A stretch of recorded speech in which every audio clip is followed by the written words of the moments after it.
That's my best friend.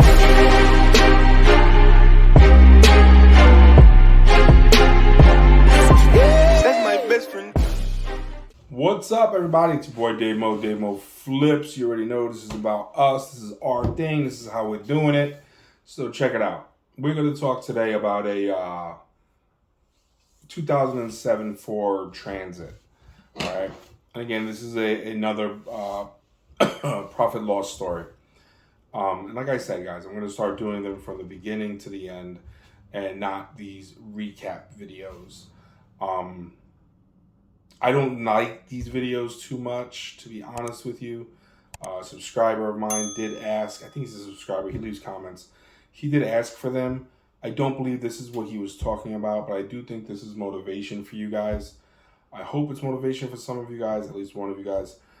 And here we go. So, I think I had told you guys this story already. I don't know. So, if I did, I'll look and I'll find out. 2007 Ford Transit.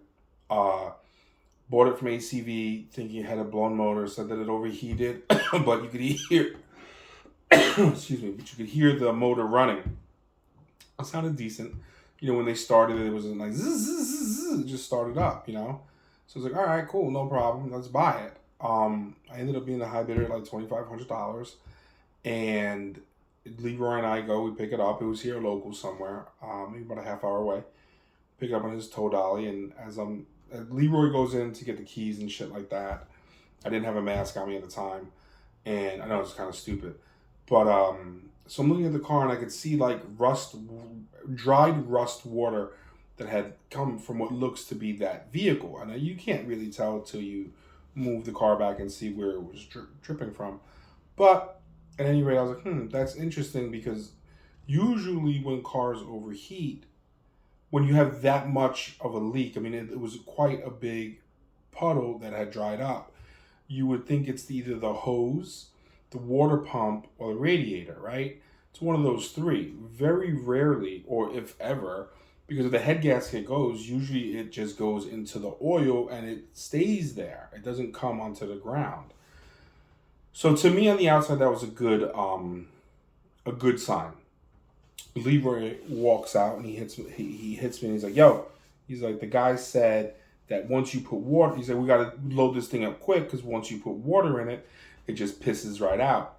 So I said to Leroy, I was like, "Well, I don't think that we're dealing with a head gasket, and if we're not dealing with a head gasket, I don't think we're dealing with an engine." He's like, yeah, no, I agree with you. And you know, as soon as he's seen it, he's like, "Well, look, if that's from this car," again speaking about the rust puddle that had dried up, he's like, "then we're in really good shape." You know what I mean? So anyway, he gets the car loaded up, and once he backs it up, you could tell that the water did come from that car. So we got into his shop, and he did start it and drive it onto the ramps, and the car sounded fine. It sounded perfect. You know what I mean? It was a little bit dirty, and again, you know, I'll put the pictures up, and we end up getting it to his shop, and we're going to wait for the title before we do work to it. But anyway, turns out, guys, that this thing, it was like a $30 water pump, okay? A $30 water pump. The place that it was at, and it was a franchise dealer, okay? The place that it was at said that, you know, the head gaskets were shot, the engine shot. And it was just because they didn't want to look into it. Keep in mind, guys, when you go to these places, even if the ASC certified, they're just people working for an hourly rate. So, you know, if in this case the bolts were really rusty, I could see the tech saying, "I'm not getting involved with that. The motor shot. Fuck the owner." Right? Because again, people are people. Do you see what I'm saying? So they get that car out, they're still getting paid. They get the next car in. Maybe it's easier, same amount of money, whatever. I don't necessarily know how it works. And then that's even if it was ASC certified mechanic and not just some guy going to school or trying to get a job. Like, there's so many variables as to what happened, but clearly I'm not a mechanic, and if I can call it without even having any mechanical knowledge when it comes to fixing cars, just looking at the symptoms, then I have to think someone who went to school to be a mechanic knew what they were doing, and they fucked up. so which helped me. So I needed front brakes too. So I'm all in it right now for about $1.25, and it's at Leroy's shop. So he does me a favor, and he's like, well, what do you want to do? I'm like, listen, I'm in that car for so little. They were all going for like 75, $8,000 in my area with that mileage. I was like, just take the fucking pictures. I'm not gonna get into details. Just take the fucking pictures of the car, and we're gonna throw it up for $6,000, I think it was. So I already knew I was $1,000 lower than my competition, but I also knew that mine wasn't the greatest example of a Transit. So, my train of thought was, well, for $1,000 less, I'd rather get this one. Maybe it needs paint, maybe it needs a good detailing, and the buyer could potentially talk themselves out of spending the extra $1,000 for a really good example of one with higher mileage.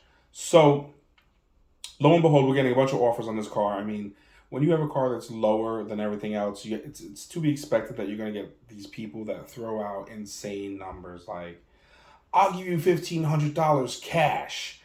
And I always laugh at the guy who says cash because, especially like with a $1,500. Now, don't get me wrong. If you're like, yo, look, I'll give you 30 G's in cash. All right, we got something to talk about. But you're talking about $1,500 in cash and you're acting like that's something. I really feel bad for you. You feel me? Like, I got 15 in cash. Usually my response is, well, keep saving. One day you'll have enough to afford this vehicle. Really a douchebag with stuff like that because even though I do it, I hate when it's done to me. Anyways, some guy calls up and he's like, hey, I will give you, I'm going to send my father out to look at it. So he sends his father out to look at it, and his dad, he likes the Transit. I'm not going to say he loved it. He liked it. And, he starts to negotiate with Leroy, and I don't ever, myself personally, I don't negotiate unless I'm negotiating with the person who's buying it. And I don't like to negotiate until there's cash on the table. But Leroy is a different animal, so he's negotiating, and Leroy, let me say this, Leroy has broken every single rule that I've ever said. And the reason why I don't do the things that I say I won't do is because they never pan out for me, but they pan out for him, so God bless him. Long story longer, the guy's like, all right, I'll do $5,500. So, or he said $5,000, and they went back and forth, and they landed at $55,000, whatever. Leaves a $100 deposit. Says his son's gonna come from somewhere else and pick it up or whatever. And again, I'm just like, well, fuck it, we made it, $100 for nothing. So the guy actually showed up and he loved it. And today it's kind of funny because Leroy and I were talking, and I'm learning about cryptocurrency and stuff like that. And the guy had offered to pay for that car in Bitcoin. So I'm thinking 2 weeks ago, Bitcoin was probably somewhere in the 60s. So I had said to Leroy, I was like, fuck, I wish I knew that, because in my head, I would have just let him pay for the car in Bitcoin and taken out the cost of the vehicle from my account and just put it in there and had some Bitcoin. And again, I feel safe with Bitcoin, but that's a whole nother conversation in and of itself. So let's do the math, okay? $2,500 plus $1.25 puts me at 26. We sold it for 55. 26 and a quarter. We sold it for 55. So 5, it's $3,000, right? Subtract the 125. Wait, hold on. Let me get this right. So 55 subtract 25 is $3,000. Subtract $1.25 is $2,875. So again, that doesn't happen all the time. I know if you just seen the Mercedes video, I said the same thing. Guys, understand we are dollar menu car guys, and this doesn't happen all the time. These good numbers. These are good numbers to a dollar menu guy, okay? These are not good numbers to some finance guys, and forget about it when you start getting into exposed. If you look at some of his comments, this guy sells very specialized vehicles. He sells M-powered BMWs. He sells AMG Mercedes. He sells Corvettes, Z06. He specializes in a very boutique-like dealership, and he's cash only. So everyone that comes to buy those types of cars, usually they have a certain amount of money already set aside for those cars. They're definitely not the Honda Accord buyer. Not that there's anything wrong with that. They're just in a different league when it comes to money.